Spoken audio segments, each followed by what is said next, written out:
from the pit of hell. So when are you going to leave this man? He's not your example. Jesus is your example.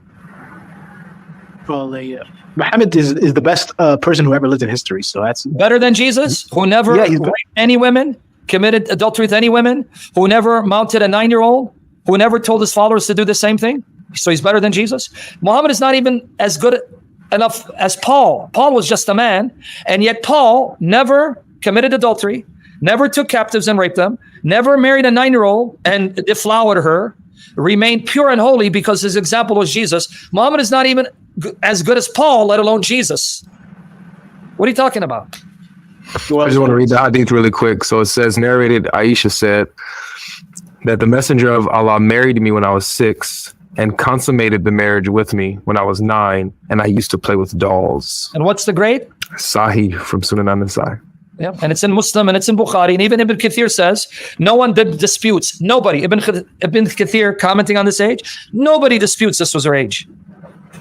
When are you going to give up? My friend, you understand a 54-year-old that makes him old enough to be her great grandfather? Well, what are you going to walk away from and follow? Here's my challenge. I don't want to keep going after this. Do me 2 favors. Just do me between you and God. No one's watching you. Number 1, cry out to God. Say, Allah, if you're the true God, I need you to show yourself to me. And if Islam is the truth, show yourself to me, because you make dua from your heart.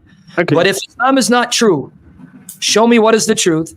And if it's Jesus, I'll accept it, whatever is true. That's number 1. And number 2, here's what I want you to do. Not to convert. I dare you to pick up the Gospel of John. Just read the Gospel of John. Just read it. Nobody watching you, by yourself. You don't answer to me. You don't come and tell me you did it. But here's my challenge. Open up the Gospel of John. Just read it. It'll take you maybe an hour, but don't rush through it.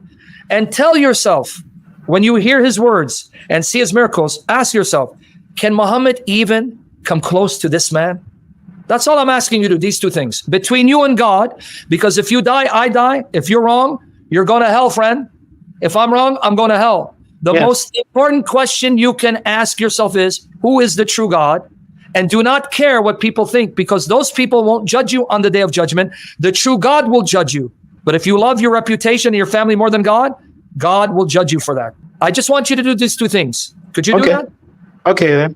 All right. And I don't want to give you any more. I want to leave you with this. So let's leave with this. Okay. Say that prayer, read the Gospel of John. And then if you have more questions, come back. But I just want to leave you with this for now.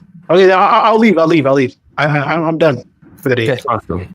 So that means you don't even care with the kind of teachings you find in the Quran, that if you have the upper hand and if you're called to jihad, fi sabilillah, you would do with no shame, right? If it's in Islam, then yes, of course. Okay, so you're okay with chapter 4, verse 24. If you take a woman captive, jihad, spoils of war, and she's married, and the Quran says she's lawful for you because by taking her captive, you dissolve the marriage, and you can have sex with her. You okay with that? I'm not sure if it says that. If it says that, then I have to open up chapter 4, verse 24, and I'm going to give you the Sahih Hadith. It has an historical background.